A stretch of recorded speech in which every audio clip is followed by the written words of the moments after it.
Hi everyone, it's Mrs. Schmidt here today. We're going to start a very exciting day today. What I wanted to do was I wanted to teach you about a lot of very important vocabulary that's going to set the stage for understanding a lot of the algebra concepts we'll be learning later on this year. Let me back it up and remind you about something that you've known from earlier math, and that would be called a numeric expression. A numeric expression is literally just a number sentence. So you're going to have numbers and operations. So for example, 2 plus 3. That's a numeric expression. Numbers and operations. You could do 10 divided by, 0.5. It's a numeric expression. Numbers and operations. All right. An algebraic expression, which is what we're talking about today, is different from a numeric expression because it doesn't just have numbers and operations. It has numbers, variables, and operations. Instead of having 2 plus 3, you might have x plus 3. Or you could have 10 divided by z. Okay, now you're like, Mrs. Schmidt, what's happening? Why is there the alphabet in math? Like, what's going on? Well, we haven't really talked much about that, but whenever you see letters inside of an expression, that's called a variable. A variable is just, it's when your number can vary or change. So you're using a letter to represent a number that can vary or change. Now, so let's think about this. The word vary. People are like, well, what does that mean?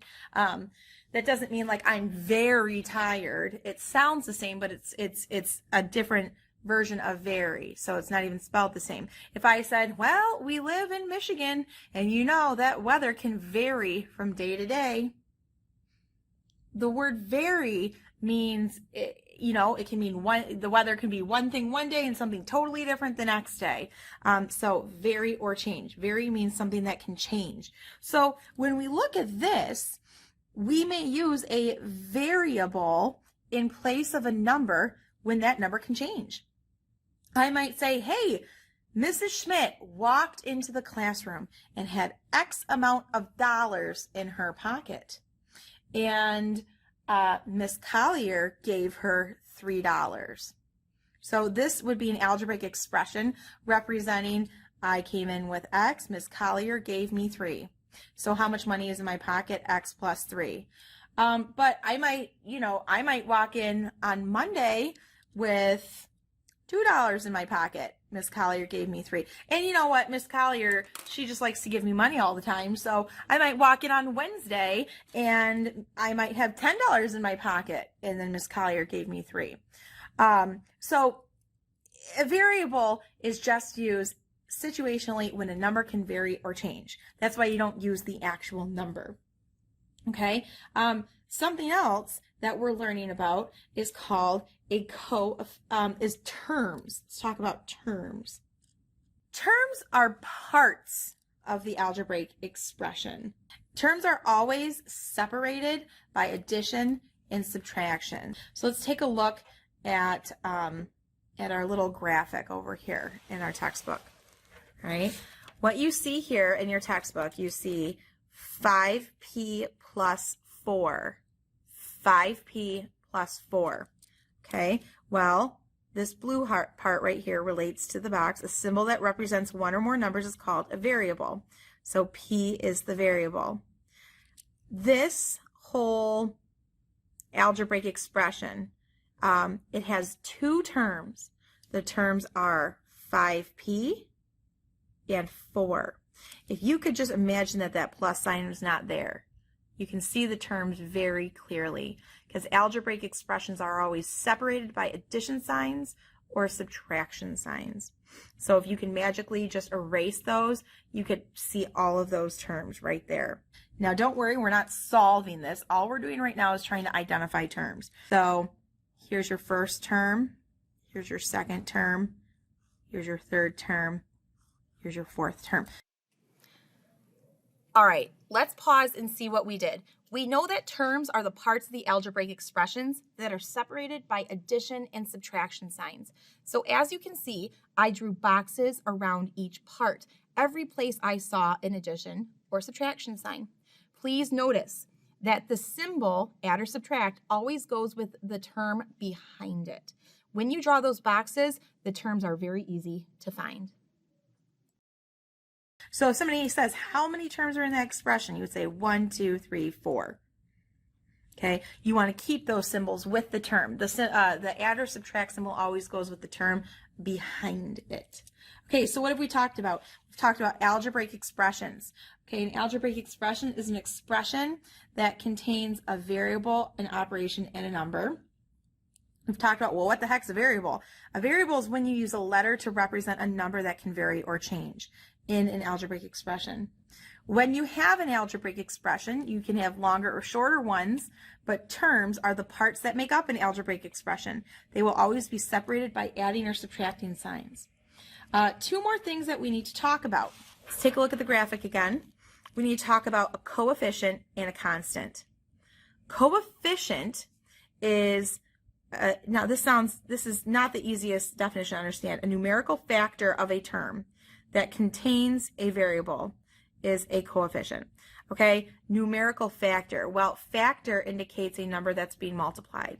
So see how it's 5p?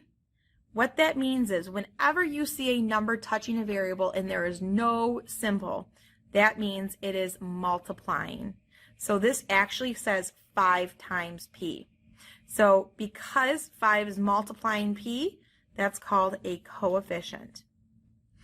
Now, a constant is a term without a variable. So if you can see our two terms.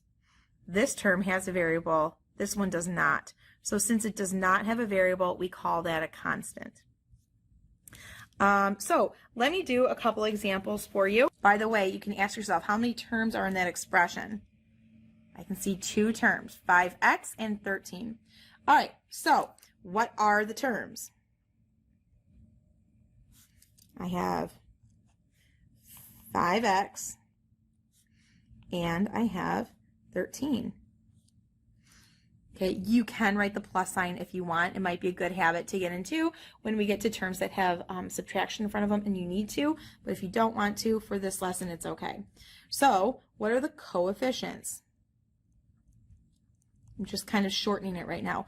A coefficient is a number that's multiplying a variable. Right here, I see that there is no variable, and here I see there's a variable. Is there a number multiplying it? Yes, it's 5. All right, constant. A constant is the term that doesn't have a variable. Do we have a constant in here? Yes. It's 13. There's no variable. Good job. Okay, so let me do part B. Okay, the expression, the algebraic expression looks like 2z squared plus y plus 3. All right, so terms. I know terms are always separated by addition and subtraction signs. So here's an addition sign. Here's an addition sign. Here's an addition sign. All right, there are 3 terms.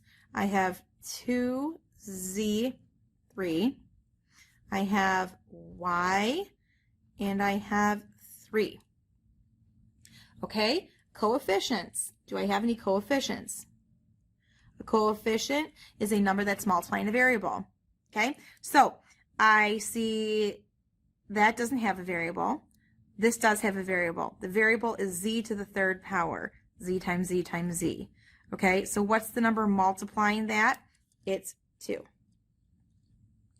This is a little bit tricky, okay, but it's something that we need to remember, and it's in a study tip in our textbook, and it says a variable by itself has a coefficient of 1. So the term y in example 1b has a coefficient of 1. So think about that. There is a variable. You don't see anything multiplying it. What is the only number in the whole world that you could multiply y by and it would still be the same? It's 1, because 1 times anything is just the same value. So anytime you see a variable that's by itself, it has an invisible coefficient of 1. So what's the coefficient of our y term right here? 1. All right, constant. Let's take a look. Do I have a term that doesn't have a variable? Z to the second power, y, 3. 3 does not have a variable, so it is a constant. Okay, great job. I'm going to do one final example for you, and that is when you are asked to write an expression using an exponent. So as you can see in our first example, we have d times d times d times d. As d times d times d times d. That's repeated multiplication. We've learned about exponents this year and how they represent repeated multiplication. So how can we write that differently? Because d is used as a factor 4 times, its exponent is 4. 1, 2, 3, 4. It's repeatedly being multiplied 4 times, so you would condense that into d to the 4th power. What about this one? 1.5 times h times h times h. Do you see any repeated multiplication that you can condense using an exponent? Well, because h is used as a factor 3 times, the exponent is 3. So 1.5 is not repeatedly being multiplied. So you drop it down, 1.5. But you can take these h times h times h, kind of bundle them together. So it's 1.5 times h to the 3rd power. Remember, if you see a number touching a variable and there's no symbol, that implied operation is multiplication. All right, guys. Let me know if you have any questions. I hope that was helpful. Have a great day.